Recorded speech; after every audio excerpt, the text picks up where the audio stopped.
Hi, I'm Allison the Crocheter. And I'm Vivian the Knitter, and this is the Keep Calm and Carry Yarn podcast. Yarn.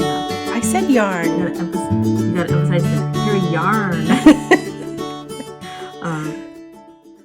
Hello, and welcome to episode 136 of Keep Calm and Carry Yarn. This is a knitting and crochet podcast hosted sometimes by me and always my mom, Vivian. I'm coming at you from Scotland. And I'm coming at you from Michigan. Thank you so much for joining us, whether you're listening on a podcast app or watching us on YouTube. Hey, I'm back. Did you miss me? I did. I always miss you. So, of course, last episode 135, we switched it up, and my sister Emily has joined us as a third co-host. It would be it has been a very rare time when all three of us can actually be together, but very occasionally, all three co-hosts will be together. But for the most part, it'll just be a combination of two of us, either me or Emily and my mom. Although, I could maybe try and record one with Emily next month. Oh, you could, because you guys are going to be together, and I'm not. Yeah. That'll be interesting. Then it'll be like a true mix and match. Yeah. Oh, that's funny. So how you been? Good, busy. I mean, I feel like the fact that I've missed a month, I actually do feel like I have a lot to talk about, which is exciting. Mm-hmm. Yeah, because How have you been? I've been okay, doing a lot of yard work, got a bit of sun.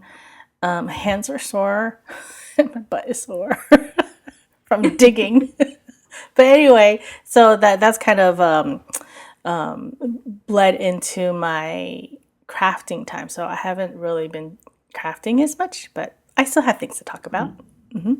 Of course. Mm-hmm. We've got a thank you.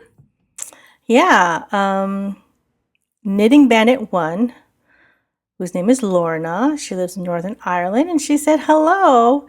She has 4 kids just like me, but she has 5 sheep. 5 pet sheep to use their fiber. Sheep. That's Yes, exciting. That That's is cool. exciting. I hope she's a spinner. I wonder what her yarn looks like. And she wishes that there were more episodes to enjoy. So, yeah. We've got 135 episodes besides this but one. we are on the we only do it once a month, so No, now we're doing a it slow podcast. Now we're doing it twice a month. We've been doing it once a month and then twice a month and then once a month. Now we're back to twice a month.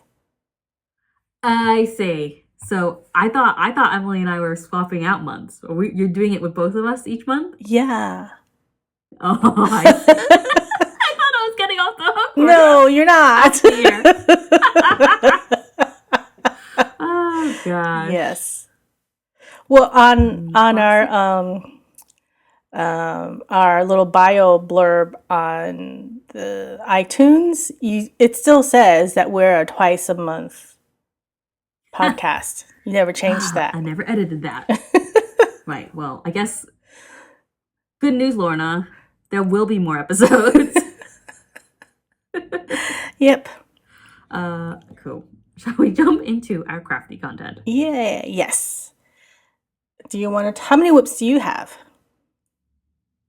I have 4 to talk about. You do? Okay. I only have 3. So, shall I go first then? Sure. So I'm still working on my Fairfield cardigan by Michelle Wang. Fairfield Your cardigan. Fairfield cardigan. I'm kind of in the middle of the road. I didn't finish it. But so I've done the sleeves. The sleeves are my gauge swatches. And then I started the back. I got up to the shoulder, the armhole shaping and then shoulder shaping. But then once I got to the shoulder shaping, I was counting my stitches like I'm off. Didn't understand it. I'm like, did I do the armholes shape wrong? And I was like, counted it. Like, I did that right. And then why is it off? And I finally realized. So remember we're talking about there's some waist shaping in it? And that in one episode I said, I just started one row of waist shaping, and there's only 2 more after that, and it's so I did the 1 row of waist shaping, and then knit for like 20 some odd rows, and then the next row of waist shaping, instead of decreasing, I increased, and I and then I did the same thing for the 3rd row of waist shaping, and I increased. Like, that's why I was off. So I had to frog it all the way down to the 2nd row of waist shaping, so like in the middle, and then I threw it in the corner and I put it in timeout. So I didn't bring it to Edinburgh. I didn't bring it to Florida. I just didn't even want to look at it. So I've picked it back up, and I am still not quite where I was before. But so this is a worsted weight cardigan with cables in the back, and then also there's cables in the front, there's cables at the sleeves, and the sun's kind of hitting the camera, kind of weird. But anyway, yeah, there's not much else to say about it other than I got mad at it, but now I'm not mad anymore. So I've done the second set of decreases, not increases. And I'm almost at the 3rd, I think. I don't know where my stitch markers are. Yeah, it's getting there. So that's what's going on with this. So who knows when I'm going to be finished with this. So does that mean, is the back the last piece that you need to do? No, I still have to do the front 2 pieces. You did sleeves. Okay. The sleeves are done, yeah. Okay, so that's my first. My second whip is actually a new one. This is the, what is it called? It's the Baby Bear Balaclava by Pernille Larsen. And I'm making this because our baby will be coming here for Christmas or after Christmas, the holidays. Our baby. And he'll need a little hat. And this I can't show you because the project, the pattern picture, because I'm not using my iPad for notes. But it's so this is like it's done. So it's got 2 holes. It's got a face hole and a neck hole, and it's got little bear ears. Right. So it's basically a hood. So it's like, okay, yeah. So this opening is where the face is gonna be, and then right now I'm doing ear shaping. So there's some increases, and then I'll be doing the ears, and there's a lot of short rows, increases, lots of short rows to achieve this funny hood shape where you start at the face hole. It's not even a head hole. It's the face hole. I think the way it's like ribbed around the face hole. So is it quite tight? It's snug. Or is it just look at I put the link in the notes. Look at the picture. So the ribbing goes around. It's called the Baby Bear Balaclava. Yeah. And so the ribbon goes around the face. Okay. It's a hood. Yeah, it is tight. Yeah. It's a balaclava. But yeah, I mean that child in the picture is also very cute. Super cute. She, I don't know, is very, very cute. So right now I'm about to separate for the ears. So the ears have to go on to waist yarn, and then I continue. So right now, are the ears stuffed, or do they just? They just hold themselves up. I think they hold themselves up. So this is done with a skein of fingering sock yarn, which I think this is knit picks, and then another skein of mohair silk. And not be scratchy on a little kid's head. So there's no mohair on the rib because the pattern says it doesn't want the fuzz on the face. Right. But it feels super soft, and I've been putting it on my face. Nice. And it's a very bare color, bright green. It's a green like a bear. Frog. He's got a little. I could put eyeballs in there, and yeah, eyeballs. I could do that I mean, because that used to be Emily's favorite animal. it was her favorite animal. FUJ. Well, this is the only, like, I went by the color of mohair I had. And I had this one, and I had purple, and I had some gray, but it was a partial skein of gray, so I didn't think I'd have enough. And plus, I didn't have enough gray sock yarn, and I didn't want to do purple. I didn't really have purple anyway. The purple that I had wasn't a very cute purple, so I decided I'm just gonna do green. Aww. It's really cute. I mean, right now, so you start from the face hole, and that's in the round, and then you put some bottom stitches on waist yarn, and then you continue. Like the chin. Yeah, and then you continue flat back and forth, and that's, you do a lot of short rows to achieve the head shape. So there's at some point I have to pick up stitches down here, pick up the live stitches, and probably pick up stitches along the edge to make the neck cowl. So there's two versions. There's one version where it's just like a turtleneck, and the second version it flares out, so it's like a dicky with a hood. Yeah. So I think I'm gonna make it dicky shaped. For our baby. Yeah, it's super. I was just looking like, is it only in children's sizes? Yes, it is. It is. I don't want one. I'm not saying I want one, but I'm just curious. I would wear it. Because I can imagine some people, yeah. Yeah, it's super cute. Nice. And my last whip is my archive cowl. Should I talk about this now, or should I wait until you're done with your? We'll save it to the end. Okay. Shall we? So my non-archive cow whips are one familiar one. This is my Lento knitting. Ooh, it's getting bigger. It's a sleeve. Yeah, so yay. I can't even remember where I was. So it's got the bottom ribbing and a sleeve. So you'd given me a set of the right size 9s at 6mm, I think, needles, cable needles, so I could do this. I mean, my cable is way too long. Like, the cable on my needle is way too long. It's a bit of a pain. Like cables and needles everywhere. Well, since your cable is that long, you could have done magic loop. I don't know, what is that? I have a hard time doing magic loop because I always get ladders. So basically, just think about, it's kind of like 2 circs, except there would be a loop. I don't even know how to explain.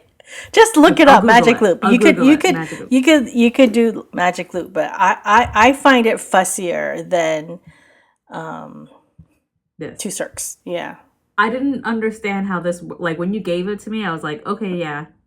But I didn't actually know how it worked. I had to, like, look it up, and I was like, oh. I just assumed, like, I was going to have to, like, work one needle of each cable. But are those interchangeable? The ones that you have? Yeah, I just don't. Why don't you just buy a smaller cable? Because I'm cheap. This is the same. This is the cable I used for the body and everything. How what I have. It's because I have smaller cables, but my smaller cable connections are for smaller needles. Therefore smaller needles. Okay. Yeah, we did talk about this. I remember now. Yeah, my sorry, go ahead. No, my chowgoos don't go up to more than 8s. Like my interchangeable chowgoos. So you have like the bigger sizes. You have to have different cables as well. Yeah. And those are, what are those? They're 9. No. What's the brand? Oh, Haya. Oh, do they do sell the cables individually, right? You can buy them. Can you buy them individually? Yeah, I bought the cable by itself. I had to buy it. Oh yeah, of course you did. Of course you did. Yeah. Okay. Because I had the smaller ones for this cardigan. And then I bought wait.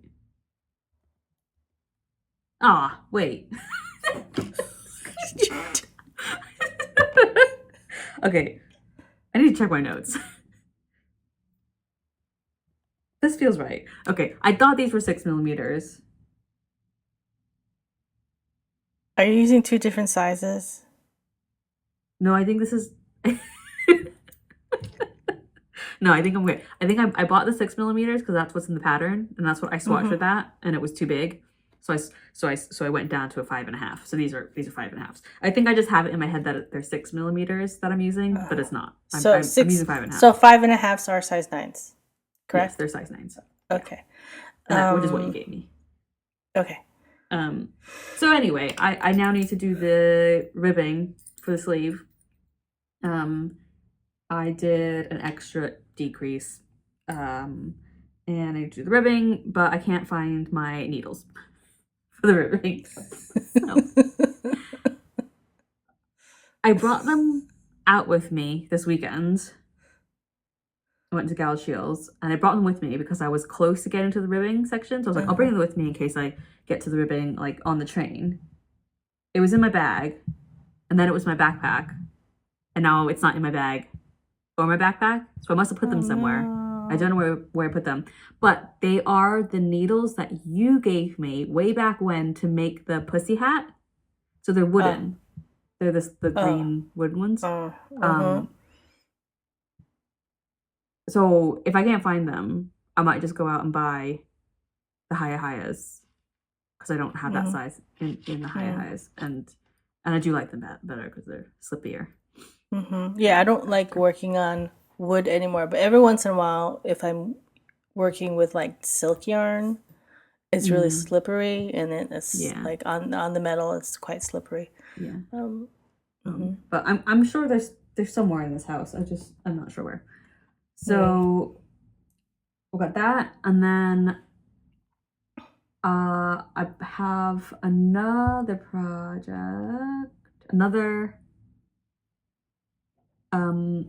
project which I've talked about on my Instagram or TikTok. It's crochet. Woohoo! So this is the La Résilience cowl from issue 5 of Mouret. This is just the first few rows, and I'm using Iola yarn that I bought at I'm not sure, one of the yarn festivals. This is Lismore, which is 50% blue face luster, 50% alpaca. And I've got an undyed one, which is a sort of natural beigey gray, and then a darker one, which is, it looks brown, but it's like a eggplanty color. And yeah, it's a DK weight, and the pattern calls for a fingering weight, of course. So I'm doing less repeats, so it'll look a little bit different. You can already tell, like, on the cowl, you'll only be able to see maybe like 2.5, almost 3 of the pattern repeats. And I've already discovered that I forgot to read the errata from my own magazine because the pattern's fine. It's just that there's notes at the beginning that if you want to make it narrower or wider, just to add repeats of 14, but it's not 14, it's 20. Oh, so no. I started and took out, a couple repeats of 14, and then got to, the actual parts where the repeats are significantly different. And I was like, this doesn't work. And then I looked at the charts. I'm like, the chart is 20 stitches. And then I was like, wait a minute, this sounds familiar. And then I looked at the errata, which I've already posted. And it says it should be 20, not 14. I was like, I've already been through this, and I just completely forgot. So I had to rip it out and do it again. So it's quite, like, I based it on the same size as my Carlaway cowl, which I like because it's quite, like, tight.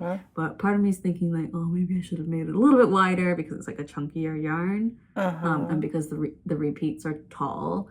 So, I don't know. So next month we'll see that you ripped it out. and start it Maybe over not. again. I don't know. We'll see. Well, you're not that. I mean, you haven't gotten that far. No, I haven't gotten that far. But I don't think I've done this brioche crochet, basically. And so I don't think I've done this before. Ooh. Yep. So you only work the one color at a time, and then you do like forward post stitches. So it looks like you've swapped, you're working both colors at the same time in forward post, but you're not. And then so when you look on the inside, you can see almost sort of the stripes of the different colors, every other color. Yeah. Not much to say about that. I know on Ravelry, some people had posted that the charts are easier to follow than the written instructions. And I think that is probably a little bit true, just because it's so, I mean, when you look at the charts, it's so visual. It makes sense. Yeah, it's visual. The pattern, they'll eventually sort of look like sheaves of wheat, sort of, or like petals or something. Yeah. Leaves. And we do have it written out for people who don't know how to use charts or can't see the charts. Yeah. So at the beginning, I was using the written instructions, but now that I've sort of established the pattern, the charts work fine. So that's crocheted. So my next whip is crochet and knitting. I started it yesterday while I was supposed to be working, I think. This is the Sutton Shawlette by Tori. And I feel like the yarn is as important as the pattern, but I bought the yarn. I went this past weekend to Tangle Galashiels, which I'll talk about later, but I bought this yarn from the Fleece Market side of things, which was being hosted by at Burkhill House, which is a CIC, which is a community interest company here in the UK.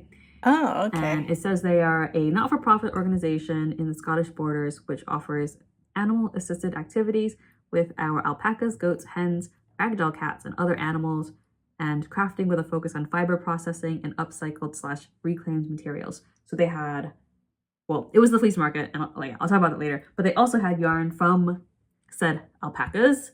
Oh, there's a picture there. Alpacas. And I bought this full-size skein, which I don't even know how much, it doesn't have a weight. It just says 4-ply, 150 meters. Bought this full-size skein and then a smaller one of a fawn camel color. And the yarn comes from Stanley, who is one of the alpacas. And they had a very pleasing array of glass pots of all the different alpacas fibers, and it was in order from light to dark. So Stanley was somewhere in the middle. Nice. But he was brown. And the woman I bought this from was saying that Stanley's actually a bit of a bully. No. But they had this color yarn from Stanley, and they also had a similar color from an alpaca. I think her name was Lily, but Lily's fleece had been turned into DK weight yarn, and I wanted a 4-ply. And I wanted a 4-ply, and I wanted enough specifically because I can't go to yarn shows without. So that I can't go without a plan, but I don't like buying yarn without a plan. So when I bought it, I already had in my mind that I was gonna make a little neckerchief sort of thing, something in the style of that Sophie's scarf. And I knew this would be enough, definitely to knit. So I found this pattern, the Sutton Shawlette, which starts off with crochet, and it's just granny stitches. It's kind of like a half a granny square, but turned at a 45-degree angle, so you get the triangle. And then it's garter stitched around the two edges, not the hypotenuse. So you finish the grannies really late at night, because that's when you texted me. Yes, I texted you because you have to pick up the stitches around the finished granny square edge, and obviously there's you do something slightly different for the the corner stitch at the at the tip. Mm-hmm. And you have to like place markers. So it's like pick up this many stitches, place a marker, and then it said pick up one stitch, pick up stitch and knit one, and then place another marker. And I was like, how do I knit it? And then you were saying that that's just the wording and that I just need to pick it up. And then I realized, oh yeah, it did say that for the other ones, pick up yada yada stitches and knit this or pick up and knit yada yada stitches. I just didn't think about it because I don't know. Yeah, I don't understand why it is that way, because it's very confusing as a beginner knitter, because I remember being confused with that wording. And because you're not really knitting, and then I just right, because I guess you're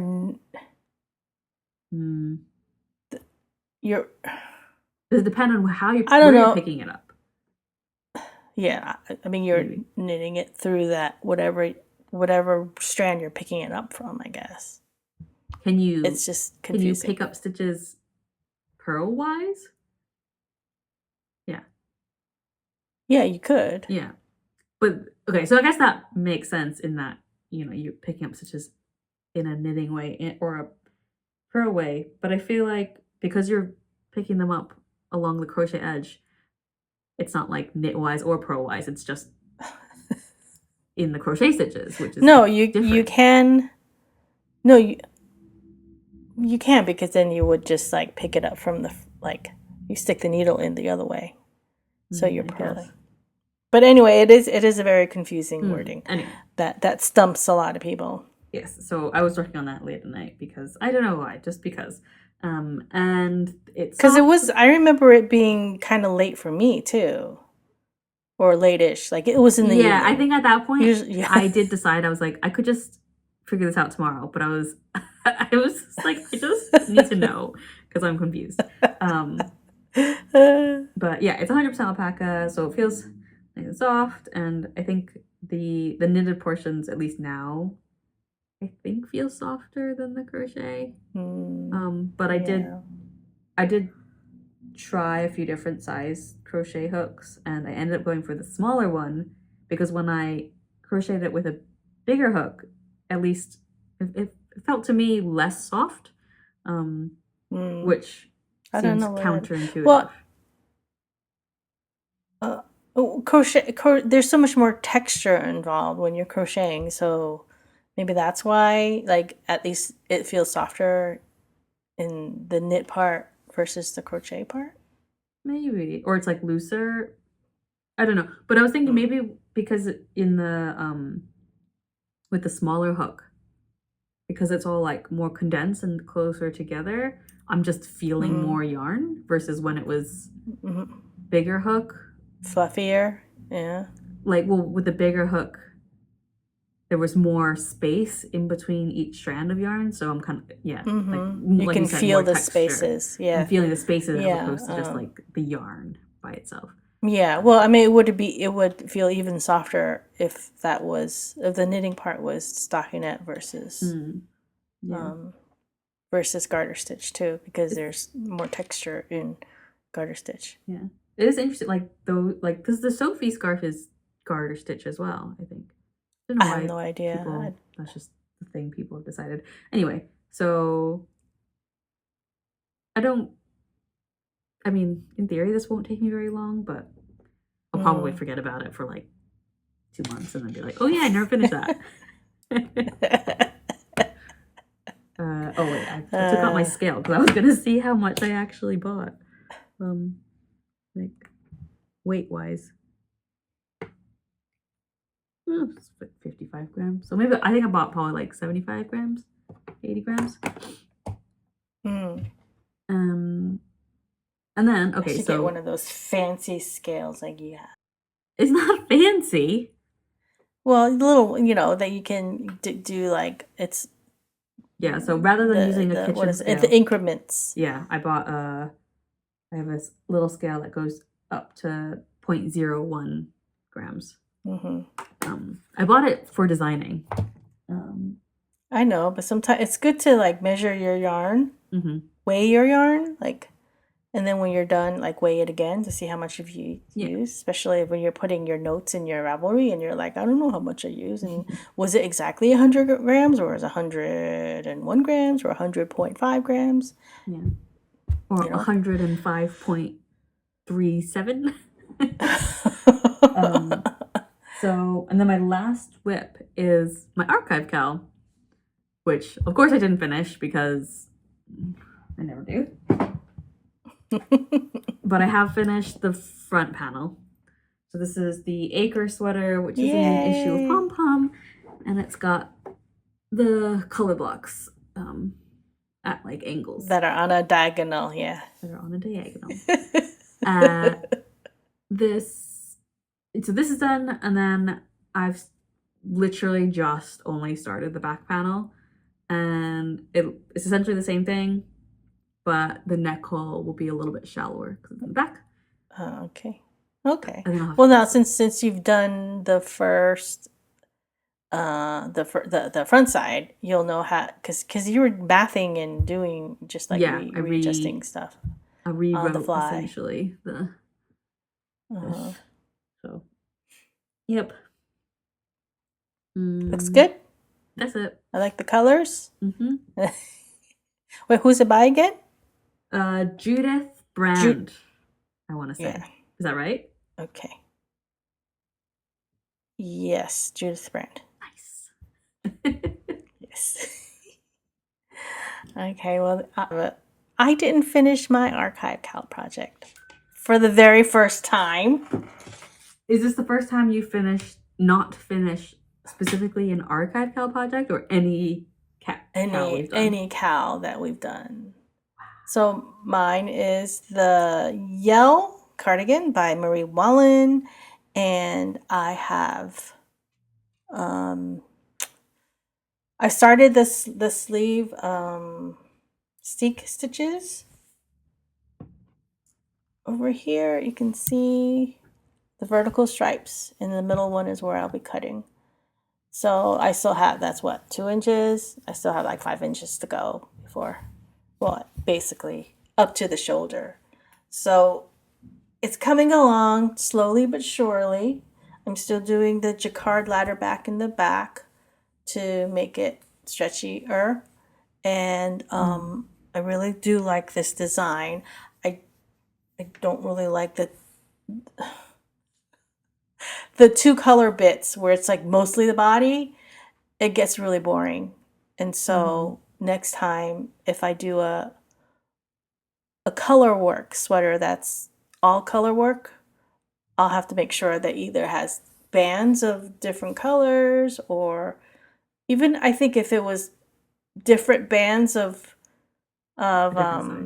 different designs, that might keep my interest, but this is getting a little boring for me just to do the same design over and over again. And plus it's like, because it's oversized as well, you're doing even more. Yeah, even more. And then also it's I think each pattern repeat is like 22 inches, so it's like almost impossible to memorize it. Oh, 22 inches. 22 stitches, sorry, 22 stitches. 22 stitches. So, because there's actually 2 motifs in each, I don't know what you want to call it. In the pattern repeat, there's actually 2 motifs.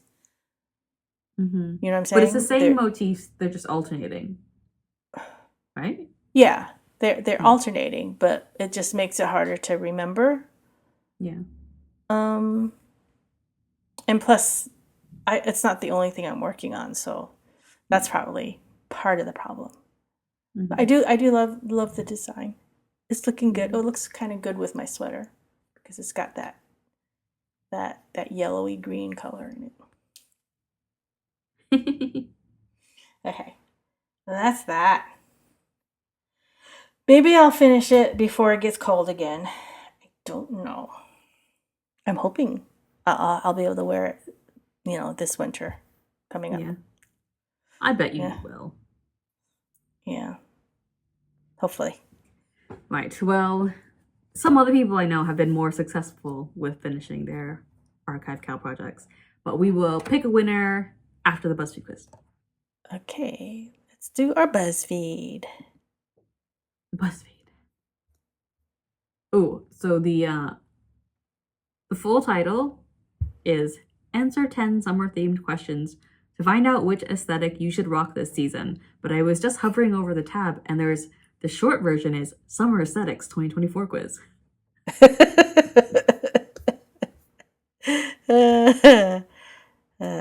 What'd you get?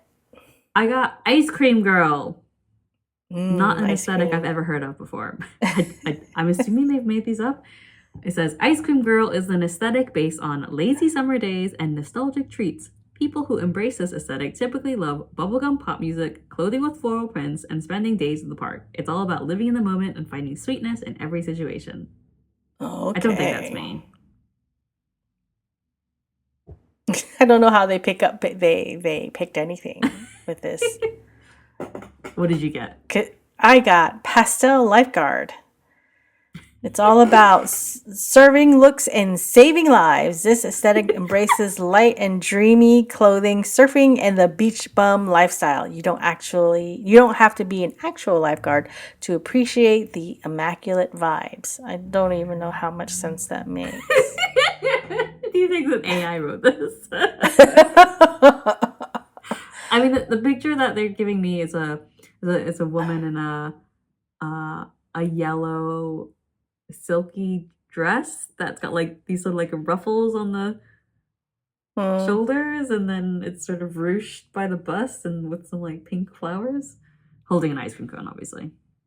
Okay, mine is a very fit woman wearing it's more of a tankini, I guess, maybe, but in pink, and a pink straw bucket hat with white sunglasses. She doesn't actually look like a lifeguard because lifeguards wear red. But she's standing in front of one of those ocean lifeguard, beachside lifeguard stations. So, I don't know. This doesn't mean, I don't know. Well, let's not go through all 10 questions, but okay. What's your favorite thing about summer? What I said, did I say, was that the first question? Yes. I think it was all of it or something. How did they word it? Honestly, everything. Yeah, that's what I picked. I said the longer days because that is. I'm really nice. like yesterday I was on the phone with Emily, and it was about 9 o'clock, and I just showed her how bright it was outside, and the reason I showed her that is because it kind of surprised me that it was 9 o'clock, because I was saying to her, I was thinking about going for a run, and I was like, oh wait, it's 9 o'clock. Like, am I actually gonna go for a run at 9 o'clock? I guess we went for a run at 9 o'clock at night. Madeline pretty much said the same thing, not the run part, but because the sun sets later here, because we're on the western edge of the time zone, because we're in the same time zone as Maine, which doesn't make any sense. But anyway, so she was just like, oh, it's so bright. Why is it so bright? It's like almost 9:30. I like it. I was like, yeah, it's only gonna get worse in the next few weeks. Quote or unquote, better. Worse. Yeah, better. Yeah. Well, because I love being able to, because we do our pub quiz every Sunday, and that day where finally it's light when you're walking home from pub quiz. Whoa, this is great. Yeah, it's nice. I know, that's crazy. That's weird. Yeah, because I remember when you guys were little and we lived in Ohio, and trying to get you guys in bed at night, like in the late spring before school was out, it was so hard. Yeah. It's still light out. Tough noogies, go to bed anyway. Okay. So yeah, that was dream, like, my dream vacation. Summer vacation. I think you might have picked Disney World, or I picked a multi-city European getaway. I picked that too because I don't really like going to Disney World in the summer because it's a nightmare. Yeah, okay. I was debating between like Disney World, because it's been a while since I went to Disney World. A few years. Yeah, I've never been on a multi-city European getaway. It's your dream vacation. I've been to Disney World. I've gone on a cruise. I've gone on many road trips. So yeah, Staycation? Who would pick staycation for your dream vacation? That's just a normal don't vacation. Maybe if I lived Um, in that quaint little house. Okay. Okay. Pick something you used to love doing during the summers of your childhood. Have pool parties. Okay, I didn't know what to put, so I put draw with sidewalk chalk. But I want to know, what would you have put for childhood me? What was the thing that I loved to do the most?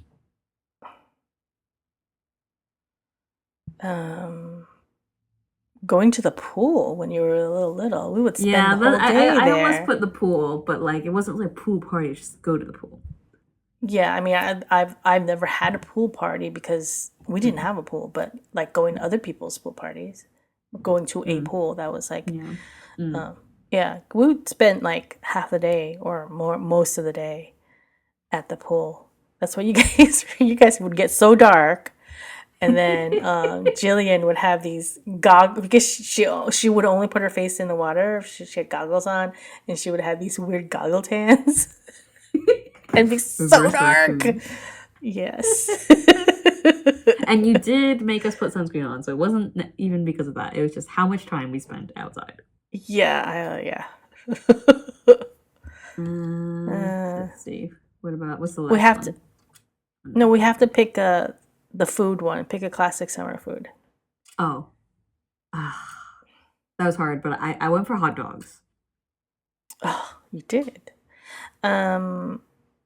I kind of waver between corn on the cob and watermelon, and I pick watermelon because I was really hot when we first started. When I set everything up, I was like, because I was really hot, so watermelon sounded really good at that point. I think I probably picked hot dogs because I feel like that's one of the foods that I often miss, like American foods, like proper good hot dogs.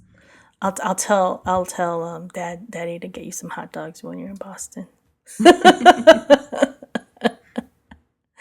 And finally, pick your favorite summery image. I went for the evening one with it's like blurry, but you can see lights. the like string of lights. Yeah, I picked the same thing. It kind of looks like they're watching an outdoor show because like they're all in chairs, or they're waiting for the fireworks to start. Yeah, but like you can kind of see like a glow, like that like purple and blue, like it looks like stage lights almost, like a Shakespeare in the park. Okay, so I don't think the vibe part made any sense, but it was a fun quiz. That whole quiz was nonsense. Is my takeaway. It was all nonsense. Right. So, thank you everyone who participated in the archive Cal. We have a prize. Do you want to show the prize? Oh yes, the prize is, and it's perfect a summer prize because I made these campers, whatever. Tote bag, not tote bag, Allison bag. Project bag, and a summery yarn to go with it. This is Earth Yarns Earth Merino Sock, hand dyed. And one thing I like about these people is like, for every skein of yarn you buy, they plant a tree. And it is 75% merino superwash, 95% nylon. Kind of goes. Definitely goes with the summer vibe. How much percent nylon? 25%? Is that what I said? 70. It's 75. 75. 25. 75. 25. Whatever I said. Yeah. Disregard. Okay, right. I put the people who posted on Instagram and Ravelry in my spreadsheet, and I'm gonna press this button that says pick a winner. What? And thank you, Babs, for starting the thread for us because we completely forgot. Right, pick a winner. Knitting Bandit won. Who we thanked earlier. We just thanked her earlier. Let's see what she made. And just going back to the posted a picture of her breezeway tee. A well-written pattern, especially for the German short row sections. Nice. Yeah, and then she said, yeah. For her wearing it. Yeah, nice. As Thank well you, Lorna. as she made a couple of things. Everyday tea from a stash purchased 3 years ago. Well, there you go. We got 2 mentions in 1 episode. Yeah, that doesn't hardly ever happens. Cool. Right. So thank you again for everybody that participated. And well done for the ones who finished things, unlike us. Yeah, unlike us. But, yeah. Have you finished anything to talk about? Because yes, I haven't. I do. Nice. I have one FO. And this is the Islesburgh Toorie. It's by the Doull family, and it's the Shetland Wool Week hat for this year. And I did all hand-dyed yarns instead of Shetland yarn, but that's fine. Here's my hat. Ooh. It's very colorful. I used a purple yarn for the base, and then a speckly yarn. And that this was, I think it's leftovers from, I know it's leftovers from the Helin shawl, the French one. I kept calling it the French one. I ended up giving it to my mom. So that's the speckled yarn. So instead of having like 5 or 6 colors, and where you're changing colors every band, I just used 2 colors. So you can almost, it's hard to see the sheep. There's like little sheep, and there's like waves. I just thought it was sheep with like horns. Yeah, sheep with horns, right there. I haven't actually woven in the ends yet, but I did block it. I like the star at the top. So I think I have enough yarn to do a pom-pom. I'm not sure if I'm going to add a pom-pom. But the problem with the pom-poms is like you can't see the star on top. Yeah. Right? A really small pom-pom. Yeah, and I did the smaller size because I didn't do a gauge swatch, and I am a loose knitter. So it fits me perfectly. Very good. That's my only FO. The colors remind me of like a hologram for some reason. I don't know. Oh yeah. Yeah, I mean it's got the purple and the blue. aquamarine colors, a little bit turquoise. Yeah, this is the purple is Dirty Water Dye Works. I remember that. And it's a it's a hand dyed, kettle dyed, whatever you want to call it. And then and that's all the Yarny stuff I have. That's the only thing I have. And we're done with that bit. I know you have a Yarny bit and bob. Yeah. Do you as well? I do not. I do have a small shop talk though. Okay. Right. Well, my Yarny bits and bobs is that I went to Tangled, which is a yarn festival in Galashiels, which is in the Scottish borders. It's about an hour's train ride from Edinburgh. This year was their 2nd year. I did not attend last year because you and Madeline and Daddy were visiting, and we had other plans. So I got to go this year, which is really nice. Yay! And that's organized by Samira and Naomi. There they are. Samira is also a crochet designer, and she's designed for the Journal of Scottish Yarns, and she may or may not have a design in it one day, just saying. It's a small-ish show. There's about 30 vendors, I think, in the fiber market. So the festival was spread out across a few different venues in Galashiels, which is a small town. There was the fiber market, which is your typical sort of yarn show stuff, all the like yarn dyers and stuff like that.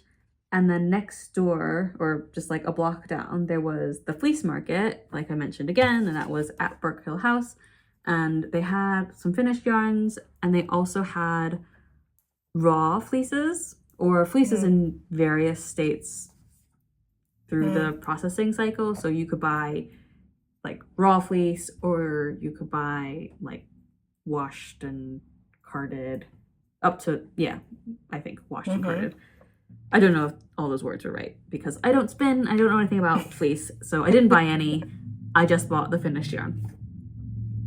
But it was cool because it's all they had some rare breeds in there as well, and information about the different breeds, and you could touch the fleece and the wool and stuff.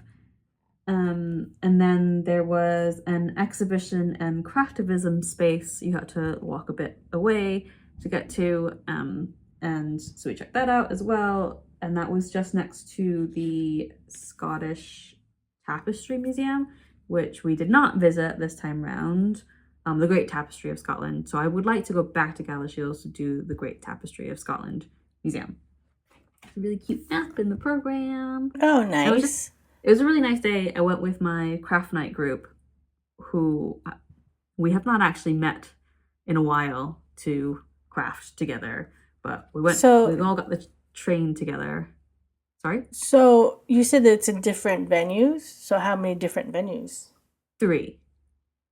And how far away from each other are they? So the regular market, the sort of standard market, and the fleece market were very close to each other. There are numbers 6 and 7 on this map, like a block away, basically. And then the exhibition space was sort of on the other side of the, I don't know if it's town. So if that was the fleece market, that it was up this way. Okay. So it's basically, I don't know, it's maybe a 10-minute walk, if that. Okay. And it was a beautiful day, so I don't think anybody minded it. We were able to, because it's across different venues as well, obviously you can like come in and out, no problem. So we went into the main marketplace with the yarn and stuff, and then we went out for a coffee and a lunch, and we sat on the green, and we were eating our lunch and had a little picnic and knitting, because I actually brought my knitting with me. And then went back in, and then came back out to find the exhibition space, and I got some ice cream on the way back to the other market. So we were just like all over the place. And because it was so nice out, it was absolutely no bother. So I bought the alpaca yarn. I think this is the most I've bought at a yarn show. And I had no plan going in. I didn't think I was going to buy anything. At the beginning, I was thinking maybe I'll just buy some minis for my scrap blanket. And then I ended up buying stuff. And I do have, specific plans to vague ideas for each. So obviously, I already started this one with the alpaca yarn. And then I also bought, I was missing this issue of the Journal of Scottish Yarns, which is issue 4. So I just bought that while I was there. But I also bought issue 5 at a launch party a couple weekends ago at Ginger Twist. So I've got the full set. And actually, I feel really terrible, but I think I've only actually read the articles from issue 1. So I actually need to sit down and just enjoy them. But I don't read a lot of nonfiction anyway. But the articles are very interesting. So I bought that, and then I bought more yarn. Oh wait, I found my knitting needles. Oh yay! Oh god. Okay. I mean, this was the trip that I brought them, so that makes sense why that's in that bag.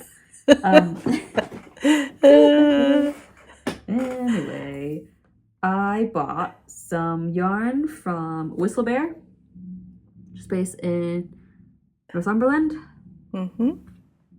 And it is, I bought the Cheviot March 4-ply, reared in Northumberland, spun in Yorkshire, hand dyed. It is 100% lamb's wool, and it's a blend of Romney Marsh and Romney and Cheviot.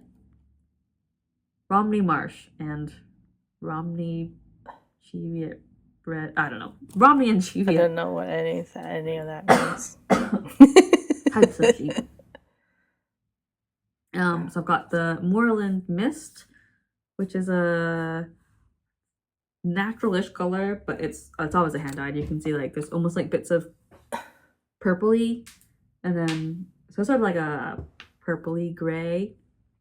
And Northern Soul, which is a mustard goldenrod kind of color. They have a really cute ball band. Yeah, the ball band is a picture of a sheep and lots of little wildflowers. Just trying to got too many brochures and stuff. So I have 2 of each of these, but I've actually bought 3 more skeins of a sort of emerald foresty green. So I bought 7 skeins altogether. Wow. Wow, Lindy. That's why I say this is the most yarn I've ever bought at a yarn show. To make a cardigan. I want to make I have it here somewhere. Yedra. Where's my Yedra? Sorry. This one. Yedra Knits. I don't actually know if they're still publishing this. It's based in Madrid and Amsterdam, but this is the English version, and I want to make this cardigan. It's Tunisian crochet. Okay. Oh, nice. The model in the magazine is wearing it with like 25 inches of positive ease. Like, it's too much. So I'm not making it that oversized. But it's the Tramontana by Inez Garcia. That's cute. That's the plan for this eventually. They did have 3 skeins of the green, but it was from 2 different dye lots. So she's gonna mail me the 3. Nice. That's why you don't have it with you. Yeah. That's why I don't have it. My craft night friends helped me pick the colors because you know me, I'm very indecisive. And so they did have a maroon-ish burgundy color, so it could have been more similar to the book is in a sort of cream, mustard, and maroon. But I've done the cream and the mustard, but done a green instead. And then the other options I was contemplating was a white, the green, and then like a sage green, more like green. But so about that. I like the emerald also green. Bought decision. the idea. Minis. I bought a set of minis from Woolen Flower, which is she plant dyes all her yarn in Glasgow, and I have admired Jules's yarn for a long time. I think because it's plant dyed, it's those sort of like muted colors that I like. I've never bought it because I've never known what to make with it. And she had a design of hers in similar colors to this, but in a mohair silk. And I saw that shawl and I was just like, I really like those colors. And she sells them as a set, the mohair silk, so you can make the shawl. But I didn't really want the mohair silk. I didn't want to knit that shawl. And then I saw this set of minis, which is in almost the same, similar colors. It's in her twig yarn, which is 50% alpaca, 25% linen, 25% silk. It's very soft. Oh, that's why it's got that sheen. Yeah, it reminds me of the shawl, the color, the whatever, the one behind your head, from your latest mag. Yeah, reminds me of those colors.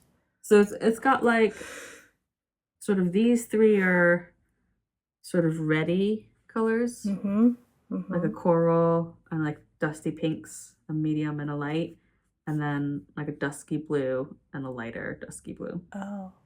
They look very gray in the screen. I didn't realize it had blue in it. Yeah, they're sort of like a blue-gray. Okay. But I know the lighting in my room's not that great at the moment either. It's not dark, but it's not light. And I'm hoping this might be enough to make a tank top, like a striped tank top. A knitted striped tank top, because it's not going to be enough for a crocheted one, unless I want it to be really lacy. What's the but total? potentially is 100 grams of light fingering. Oh, I'm a small person. maybe? Yeah. Okay. I've looked up on Ravelry and I can find tank tops, not specifically striped, but tank tops that are. And this would be enough yarn for it. The alternative would be to get like a undyed in the same yarn and Mix it. and mix it. And then I have one more, which I did not buy. I was gifted this by the Wool Chemist. Oh, nice. And the reason I was gifted this is because she always does a show special at different festivals, and she gifts the show special to the show organizers. And so this is Athens of the North, so it's like vaguely sort of iron brew colors, but not quite, because the orange isn't quite right, and the blue is like more of a teal. But Athens of the North, aka Edinburgh, on her non-superwash merino 4-ply base. And yeah, that was the show special at the Woolly Good Gathering, but she sold out of her show special, so she actually dyed more for the 6 of us. And I was just like, oh my gosh, that's so sweet. You didn't have to like, sweet. Especially because there's like 6 of us, not just like a couple organizers. But it's funny because I normally I don't do a lot with variegated yarns, so I don't know when we do this. But I was actually looking at some of her other yarns that are variegated. And I was like, I actually really like those. I didn't buy any because I was like, I don't know what I would make with it. But you can always give it to your mother because those are like your mother's colors. See this one. You do a swap. She has all her swatches, her yarns like swatched in knitting and in crochet, which is quite nice as well. Oh, that's nice. Yes. I think that's it. That's it. That's it. Yeah. Wow. You bought a lot of yarn, and your mom wasn't there to buy yarn for you either. Yeah, I bought a lot of yarn, and I've already started making with one. I have no idea when I'll get around to the cardigan, but I was saying to somebody that I definitely have a habit of buying yarn online because it's easier. And like for bigger projects, I'm not averse to using more commercial brands just to make it more affordable. Like the cardigan, I just used a Love Crafts yarn, and I mean, this is quite woolly wool compared to the cardigan in the book. I think might be like a cotton. But so it'll be quite different. But the skeins it's 100 grams. They were like 19 pounds, which is definitely on the lower end for hand-dyed yarns in the UK. Yeah. And yeah, there's definitely, being a very indecisive person, probably seeing the colors in person is more useful. But at the same time, I bought this yarn. It wasn't quite the color I was hoping for. And now I'm perfectly happy with it. Yeah, for your South Shore cardigan, which you're wearing today. Yeah. Yes. And I'm wearing my Miserina, so they're both fairly, well, yours is more recent than mine. Mine I finished last year. I had a Chinese lesson this morning, and she asked me how long it took me to make, and I was like, a year? And then you're like, I crochet so much faster. It's funny. So I have a very short shop talk. And my shop is Pearl and Plum, and it's an Etsy shop. And so I made this really cute. I only have one though. Sausage dogs. Yeah, it's a sausage dog bag in the Allison tote size, Allison bag, and then of course the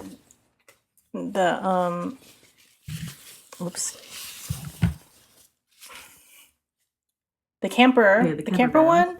Yeah. I made two, so one for the prize and one for the shop. So that will be on sale. I haven't even taken pictures yet. I still need to take pictures, but they will be in the shop shortly. Hopefully they are. They actually, I just realized they have the same color coordinating fabric. Oh yeah. But it just very summery because I was like thinking, summer, and I have another one, but I haven't actually made it yet. But I thought this is very summer. I'm gonna grab the fabric.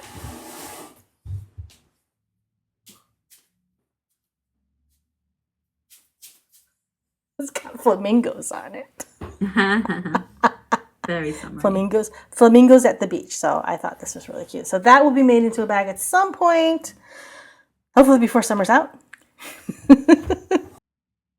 And that is all I have for my shop talk. So like I said, a very short one. Cool. Right. Well, is that us? Shall I spiel? You can spiel, because did you ever write down the spiel? Because next time I have to do the spiel, and yeah, I heard your attempt at it. Yeah, it's I've just rattled it off so many times it comes very naturally to me. Anyway, right, if you just type real fast while I say it now. The show notes I'll do it while I'm editing. The show notes for this episode and every episode is on our website, which is kcacypodcast.wordpress.com. You can find us on Instagram, also at kcacypodcast, or my personal Instagram is Allison here, and my mom's is upstate_viv. You can like and comment and rate and review and subscribe and favorite and all the things on YouTube or wherever else you listen to podcasts. If you want to, you can join us on Ravelry. Just search for Keep Calm and Carry Yarn podcast in the groups tab. So thank you for listening. And remember to keep calm and carry yarn. Bye. Bye.